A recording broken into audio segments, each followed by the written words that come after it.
कहानी शुरू होते ही हमें दिखाया जाता है कि कोरियन पेनिनसुला में ज़ोंबी वायरस पूरी तरह से आउटब्रेक हो चुका था, जिस दौरान एक कैप्टन जंग सियोक को देखते हैं जो उन सभी ज़ोंबी से बचने के लिए अपने सिस्टर की फैमिली को एक शिप पर लेकर जा रहा था और वो शिप उन्हें कोरिया के लिए लेकर निकलने वाला था। आगे जाते समय रास्ते में उन्हें एक आदमी मिलता है जो उनसे मदद के लिए गुहार लगा रहा था। उस आदमी के साथ उसकी वाइफ और उसके 2 बेटियां भी थी। जंग सियोक देखता है कि उस आदमी के पूरे बदन पर बहुत सारा खून लगा हुआ है, इसीलिए वो सोचने लगता है कि शायद इस आदमी को भी वे सभी ज़ोंबीज़ ने काटा है और यही सोचकर वो उन्हें वहीं पर छोड़कर आगे बढ़ने लगता है। तब उस आदमी की वाइफ उससे कहती है कि तुम कम से कम मेरे अलावा मेरी बेटी को ही लेकर जाओ, लेकिन जंग सियोक उन्हें अनदेखा करते हुए आगे बढ़ जाता है। वो शिप पर पहुंच जाते हैं और शिप भी कोरिया से बाहर जाने के लिए निकल जाती है। यहाँ पर हमें पता चलता है कि उस शिप को जापान के लिए जाना था, लेकिन जंग सियोक को पता चलता है कि शिप को जापान की बजाय हांगकांग लेकर जाया जा रहा है। इसीलिए वो उस शिप के कैप्टन से बात करने के लिए जाता है और उसके जाते ही वहाँ की एक कैबिन में एक इन्फेक्टेड आया हुआ आदमी ज़ोंबी में बदल जाता है। उस ज़ोंबी को देखकर उस पूरे कैबिन में डर का माहौल बन जाता है और जंग सियोक के ब्रदर इन लॉ चुलमिन, जो उस समय सप्लाई के लाइन में लगे खड़े थे, उन्हें भी यह सब कुछ पता चल जाता है। और जब जंग सियोक को इस बात की खबर मिलती है तो वो सीधा उस कैबिन की तरफ जाता है, क्योंकि उसका सिस्टर और उसके बच्चे भी उसी कैबिन में मौजूद थे और वो ज़ोंबी उसी कैबिन के बाहर ही मिल जाता है और जंग सियोक उसे शूट कर देता है। और उसके बाद जैसे ही वो उस कैबिन के अंदर जाकर देखता है कि जितने भी लोग उस कैबिन में थे वो सारे के सारे अब इन्फेक्टेड हो चुके हैं और उन इन्फेक्टेड लोगों में उसका नेफ्यू भी था और उसकी सिस्टर अपने बेटे को पकड़कर बैठी थी, लेकिन वो इन्फेक्टेड लोग किसी भी वक्त ज़ोंबी में बदल सकते थे। और यही सोचकर जंग सियोक अपने सिस्टर को वहां से लेकर जाने लगता है, लेकिन वो अपने बेटे को अकेला छोड़कर नहीं जा रही थी। देखते ही देखते वो सारे के सारे इन्फेक्टेड हुए लोग ज़ोंबी में कन्वर्ट हो जाते हैं और उन लोगों पर अटैक कर देते हैं। जंग सियोक भी उन सभी ज़ोंबीज़ को मारने की कोशिश करने लगता है कि तभी वो देखता है कि उसका इन्फेक्टेड नेफ्यू अपनी मदर को काट रहा है, लेकिन इसके बावजूद भी वो कुछ भी नहीं कर सकता था कि तभी वहाँ पर गोली की आवाज को सुनकर चुलमिन भी आ जाता है, जो इस कैबिन के दरवाजे को बंद करके उसे बाहर ही रोक देता है। कैबिन के अंदर सारे ज़ोंबीज़ उसके सिस्टर को खा रहे थे और वो यह सब कुछ अपनी आंखों के सामने देख रहा था। इसके बाद हमें पता चलता है कि ये सब जो कुछ भी हुआ था वो आज से 4 साल पहले हुआ था। उस शिप पर कुछ इन्फेक्टेड लोग थे और वो लास्ट शिप थी जो हांगकांग के लिए निकली थी। यहाँ से हमें 4 साल बाद का समय को दिखाया जाता है, जहाँ पर हम जंग सियोक और चुलमिन को देखते हैं। ये दोनों अब हांगकांग में ही रह रहे थे। हांगकांग के लोकल लोग उन दोनों को पसंद नहीं करते थे क्योंकि वो रिफ्यूजीज थे। एक दिन कुछ गैंग मेंबर्स उनके पास आते हैं और उन्हें अपने बॉस के पास लेकर जाते हैं। उनका बॉस उन लोगों को एक जॉब ऑफर करता है। उनकी 4 लोगों की एक टीम बनाकर दोबारा से कोरियन पेनिनसुला में जाने के लिए कहते हैं, जो अभी भी क्वारंटाइन है और ज़ोंबीज़ से भरा पड़ा है। उनका टारगेट यह था कि पेनिनसुला में से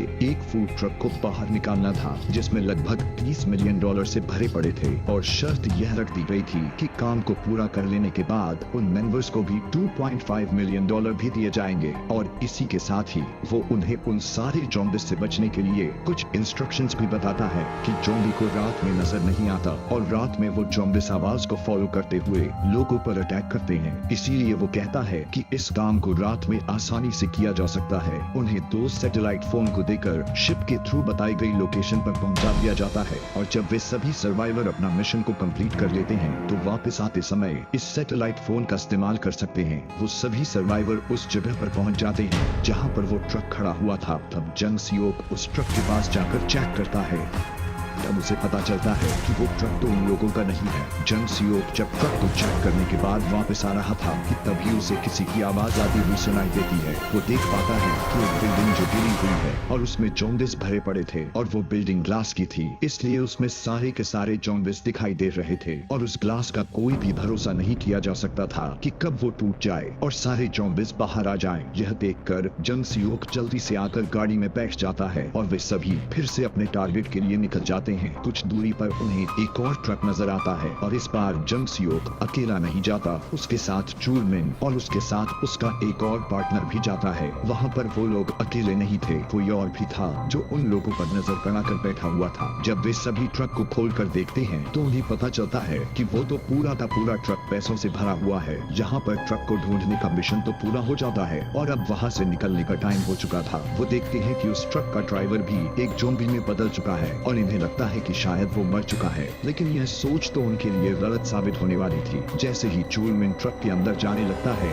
वो ट्रक ड्राइवर जिंदा होकर झपट पड़ता है, जिससे ट्रक का हॉर्न प्रेस हो जाता है और पूरे एरिया में उस हॉर्न की आवाज जोर से गूंज जाती है। ये आवाज सुनकर वो सारे ज़ॉम्बीज़ अलर्ट होकर उनकी तरफ बढ़ना शुरू कर देते हैं और ये कोई ऐसा वैसा ज़ॉम्बी नहीं थे, बल्कि कोरिया के अल्ट्रा फास्टर ज़ॉम्बीज़ थे। जंग सियोक जल्दी से उस ट्रक ड्राइवर को मार देता है और उनका एक साथी उस ट्रक को स्टार्ट करता है और इधर जंग सियोक बाकी के सभी ज़ॉम्बीज़ को मारना शुरू कर देता है, लेकिन वो तादाद में काफी ज्यादा थे। चूलमिन वापस कार में जाकर बैठ जाता है और कार स्टार्ट होते ही जंग सियोक भी उसमें बैठ जाता है और इतनी डिफिकल्टी होने के बावजूद भी वो सभी ट्रक को वहाँ से निकालने में कामयाब हो जाते हैं। और अब बारी थी उस सैटेलाइट फोन को यूज करने की, लेकिन इससे पहले कि वो उन्हें यूज कर पाते, अचानक से कोई बहुत सारे फ्लेयर्स उनकी गाड़ी के आगे फेंक देता है और ये उन लोगों के लिए उनके सामने बिछाया गया ट्रैप था ताकि लाइट होने की वजह से ज़ॉम्बीज़ उनकी तरफ अट्रैक्ट हो सके। और ठीक ऐसा ही होने लगता है। सारे के सारे फास्टर्स ज़ॉम्बीज़ उनकी तरफ बढ़ने लगते हैं और जल्दबाजी में वे सब अपनी गाड़ियों को भगाने लगते हैं और तभी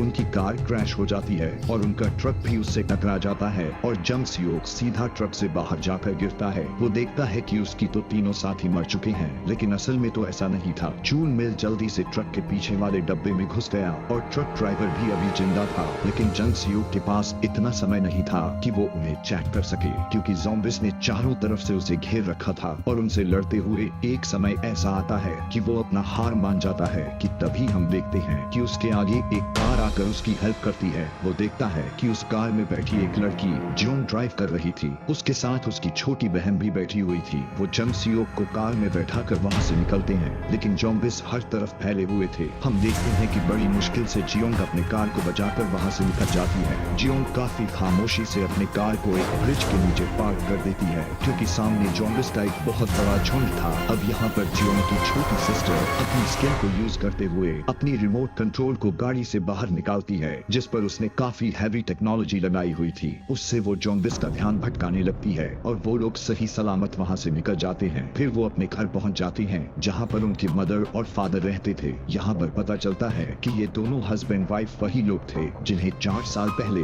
जंग सियोक इग्नोर करके चला गया था और उसके हाथ में जो छोटी बच्ची थी वो वही यूजीन थी, जिसकी जान बचाने से जंग सियोक ने इनकार किया था और आज उन्हीं ने उसकी जान बचाई। दूसरी तरफ उस ट्रक के पास एक पूरा गैंग का काफिला ही पहुंच जाता है और गैंग का नाम यूनिट 631 थे, जिसका लीडर फर्स्ट क्लास होंग था। वो देखता है कि उस ट्रक का ड्राइवर अभी भी जिंदा है, लेकिन उसकी जान बचाने की बजाय वो उसे मार डालता है। और यहाँ पर हमें इन लोगों के नेचर के बारे में भी पता चलता है कि ये भी किसी ज़ॉम्बी से कम नहीं है और ये वही गैंग था जिन्होंने जंग सियोक के गाड़ी के सामने फ्लेयर्स फेंका था ताकि वो सभी ज़ॉम्बी से मारे जाए। वो उस ट्रक को लेकर वहाँ से जाने लग गए, यह सोचकर कि शायद वो फूड से भरा हुआ होगा। वो अपने मिलिट्री कंपाउंड तक पहुँच जाते हैं जहाँ पर वो काफी फेमस था। दूसरी तरफ जंग सियोक देखता है जियोंग के फादर एल्डर किम किसी मिलिट्री ऑफिसर से बात करने की कोशिश कर रहे हैं और उसे यकीन था कि जेन उन्हें यहाँ से बाहर निकाल देगी, लेकिन बुरी खबर तो था कि मिलिट्री ऑपरेशन आज से 4 साल पहले ही बंद हो चुकी थी और उन तीनों को इस बात का पता था उन लोगों को यहाँ से निकालने के लिए कोई नहीं आएगा। लेकिन जब उन्हें पता चलता है कि जंग सियोक खानदान से ही है तो वो सभी काफी हैरान हो जाते हैं कि पिछले 4 सालों में उन लोगों को कोई नहीं बचाने के लिए आया, लेकिन पैसों के खातिर लोग यहाँ पर आ गए। जो उनकी मदर उससे पूछने लगती है कि उनके बाकी के साथियों का क्या हुआ। वो कहता है कि अब वे सभी मारे गए और उधर की साइड में जब वे लोग इस फूड वाले ट्रैक को खोलते हैं तो उन्हें अंदर से चूलमिन भी मिल जाता है। वो उसे पकड़ लेते हैं और किसी गेम के लिए उसे अपने साथ लेकर जाते हैं। कुछ समय के बाद जब उस गैंग का एक मेंबर उस ट्रक में से एक बैग को खोलता है तो उसकी आंखें खुली की खुली रह जाती हैं। वो सीधा कैप्टन सीईओ के पास जाता है और उसे उस पैसों के बारे में बता देता है। वो जब ट्रक पर जाकर चेक करता है तब उसे बहुत सारे डॉलर के साथ सैटेलाइट फोन्स भी मिलते हैं। फोन को जैसे ही चालू करता है तो उस पर कॉल आती है। कॉल उठाने पर सीईओ को पता चलता है कि ये ये ट्रक किसी ऑपरेशन का पार्ट है जिसमें इस ट्रक को वापस लाने के पैसे भी मिलेंगे और उन्हें कोरिया से बाहर निकाला जाएगा। और फिर इस बात को सुनते ही वो खुद उस ट्रक को बोट पर लेकर जाने की तैयारी करने लगता है और वो इस बात को वो सीक्रेट रखता है। दूसरी तरफ हम देखते हैं कि चूलमिन को बाकी के सरफेस के साथ रखा गया था और उन्हें देखने के लिए बहुत सारे लोग वहाँ पर जमा हुए होते हैं। ये एक गेम शो था जहाँ पर ज़ॉम्बी और इंसानों को आमने सामने आना था और सारे के सारे इस शो को देखने के लिए काफी ज्यादा एक्साइटेड थे। पहली राउंड को कुछ लोग ही सरवाइव कर पाते हैं और उनमें चूलमिन भी शामिल था। उधर जंग सियोक के साथ वो लोग इस बात को लेकर डिसाइड करते हैं कि वो मिलिट्री कंपाउंड में जरूर जाएंगे क्योंकि उन्हें सैटेलाइट फोन काफी जरूरी है और वो उसकी मदद से वे सभी यहाँ पेनिनसुला से बाहर निकल सकते हैं। अब ये सभी फाइनली डिसाइड करते हैं कि वो यहाँ से रात को निकलेंगे ताकि उन्हें यहाँ से जाने में कोई दिक्कत ना आए। लेकिन ये बात जंग सियोक को हजम तो बिल्कुल भी नहीं हो रही थी। 4 साल पहले उसने इसी फैमिली को बचाने से साफ मना कर दिया था, इसीलिए वो इस बात को जाकर वो जियोंग की मदर को बता देता है जिसे वो सुनकर बिल्कुल भी हैरान नहीं होती। वो कहती है कि ये कोई बड़ी बात नहीं है। दूसरी तरफ कैप्टन सीईओ और उसके साथी बगैर किसी के नजर में आए वहाँ से निकलने की तैयारी में लग गए थे। रात को हम देखते हैं कि जंग सियोक के साथ उसके बाकी के सभी लोग कार में बैठकर वहाँ से निकल जाते हैं, लेकिन वो लोग मिलिट्री कंपाउंड के पास न जाकर किसी दूसरी जगह पर जियोंग की मदर कार को रोक देती है और वहाँ से सिर्फ मिंजू और जंग सियोक ही ट्रक को चेक करने के लिए जाते हैं। उन्हें वो ट्रक भी मिल जाता है और ढूंढने पर वो सैटेलाइट फोन भी मिल जाता है, लेकिन अफसोस कि वो मोबाइल टूट गया था और इतनी देर में ही कैप्टन सीईओ का पार्टनर प्राइवेट किम भी वहाँ पर आ जाता है और उसे गन पॉइंट पर लेकर खुद ही सारी की सारी बातें उगल देता है कि वो और कैप्टन सीईओ दोनों उन लोगों से मिलना चाहते हैं और सीईओ को इस पूरे ऑपरेशन के बारे में एक सैटेलाइट फोन के जरिए पता चला है जो उसके रूम में मौजूद है। इस बात को सुनते ही जंग सियोक समझ जाता है कि उन्हें चूलमिन का फोन मिला है और इतने में वो किम ये बात भी उगल देता है कि हमें उस ट्रक में से एक आदमी भी मिला था जो अब उस क्रेजी गेम का पार्ट बन चुका है। ये सुनते ही जंग सियोक उसे बचाने के लिए वहाँ से सीधा उसकी तरफ ही भागता है। उसके जाते ही कैप्टन सीईओ भी वहाँ पर आ जाता है। वो बात करने में बिल्कुल इंटरेस्टेड नहीं था, इसीलिए वो फौरन उन पर फायरिंग शुरू कर देता है। तब मिंजू अपनी गाड़ी को रिवर्स करके उसे उठा देती है और उसके पॉकेट से जंग सियोक के सैटेलाइट फोन को निकाल लेती है। लेकिन यहाँ पर एक गड़बड़ हो जाती है। गोलियों की आवाज को सुनकर सारे के सारे ज़ॉम्बीज़ उन्हीं के तरफ बढ़ने लग जाते हैं। बिल्कुल ठीक वक्त पर जंग सियोक उस गेम में पहुंच जाता है और चूलमिन को बचा लेता है। किसी तरह वो दोनों ज़ॉम्बीज़ के साथ उन सभी गैंग मेंबर्स से बचकर वहां से बाहर निकल जाते हैं, लेकिन एक ज़ॉम्बी जंग सियोक को पकड़ लेता है और अब चूलमिन के पास सिर्फ 2 ही रास्ते थे, या तो वो अपनी जान बचाकर वहां से भाग जाए या फिर वो उस गन के जरिए जंग सियोक को बचा सकता था। और अच्छी बात तो यह थी कि वो सेकंड ऑप्शन को ही प्रेफर करता है। वो गन से उस ज़ॉम्बी को मारकर जंग सियोक को बचा लेता है, लेकिन तभी उस गैंग का लीडर सार्जेंट उसे पीछे से शूट कर देता है। उसे मरा हुआ देखकर जंग सियोक काफी ज्यादा शॉक्ड हो जाता है। उसे कुछ भी समझ में नहीं आ रहा था कि वो क्या करे। उसकी तो अब सारी फैमिली ही खत्म हो चुकी थी। चूलमिन ही एक बचा हुआ था, लेकिन अब वो भी मारा जा चुका है और वो सार्जेंट उन्हें भी शूट करने ही वाला था। तभी मिंजू उस ट्रक को लेकर वहाँ पर पहुँच जाती है और वो जंग सियोक को ट्रक में बैठने के लिए उसे काफी इंजेस्ट करने लगती है। यहाँ पर हम देखते हैं कि उनके ट्रक को भी ज़ॉम्बीज़ ने चारों तरफ से घेरा हुआ था और शीशा टूटने की वजह से वो अंदर भी घुसने की कोशिश कर रहे थे कि तभी उन्हें एक लाइट नजर आती है और वो कोई और नहीं जियोंग ही थी जो अपने कार की लाइट से उन सारे ज़ॉम्बीज़ को अपने पीछे लगा लेती है। बड़ी समझदारी से वो उन सभी ज़ॉम्बीज़ का ध्यान बटाकर आगे की तरफ जाने की कोशिश करने लगते हैं, लेकिन उनके पीछे पूरा का पूरा गैंग पड़ा हुआ था जो उन लोगों को रोकने की कोशिश कर रहे थे। कुछ गाड़ियों को तो जियोंग ही ठिकाने लगा देती है, लेकिन यहाँ पर हम देखते हैं कि उसी गैंग में से एक ड्राइवर ठीक उसके ही टक्कर का ही उसके पास आ जाता है और वो ड्राइविंग में जियोंग की तरह स्किल्ड था, लेकिन जियोंग उससे ज्यादा समझदार थी और वो अपने दिमाग को सही से इस्तेमाल करते हुए उससे भी पीछा छुड़वा देती है। बहुत सारी गाड़ियों के साथ गैंग मेंबर्स डिस्ट्रॉय हो जाने के बाद उस गैंग का लीडर अपने अगले ट्रिक को इस्तेमाल करता है। मिंजू देखती है कि वो सभी कार्स पर लगी हुई बड़ी बड़ी हेडलाइट्स को चालू कर देता है, जिससे वो सभी ज़ॉम्बीज़ उनका रास्ता ब्लॉक करने लगते हैं। जो बड़ी समझदारी से अपना सारा रास्ता क्लियर करती है। जंग सियोक उनकी लाइट को शूट करके फोड़ डालता है और अब उनका ट्रक ज़ॉम्बिस से बच जाता है और पीछे की सारी गाड़ियां ज़ॉम्बिस के घेराव में आ जाती हैं। पोर्ट पर पहुंचकर वे सभी देखते हैं कि शिप उनके लिए बिल्कुल तैयार खड़ा था। अब वो लोग काफी खुश थे कि वे सभी बच गए कि तभी अचानक से एक कार उसकी कार को जोर से टक्कर मारती है और जब मिंजू देखती है तो वो काफी शॉक्ड हो जाती है क्योंकि उस कार में उसकी पूरी की पूरी फैमिली थी और कार से टक्कर मारने वाला कोई और नहीं बल्कि कैप्टन सीओ ही था। वो फौरन जोंग को गन पॉइंट पर ले लेता है और उनके सारे के सारे हथियार को नीचे रखने के लिए कहता है। यहाँ पर हम देखते हैं कि सीओ बिल्कुल पागल सा हो गया था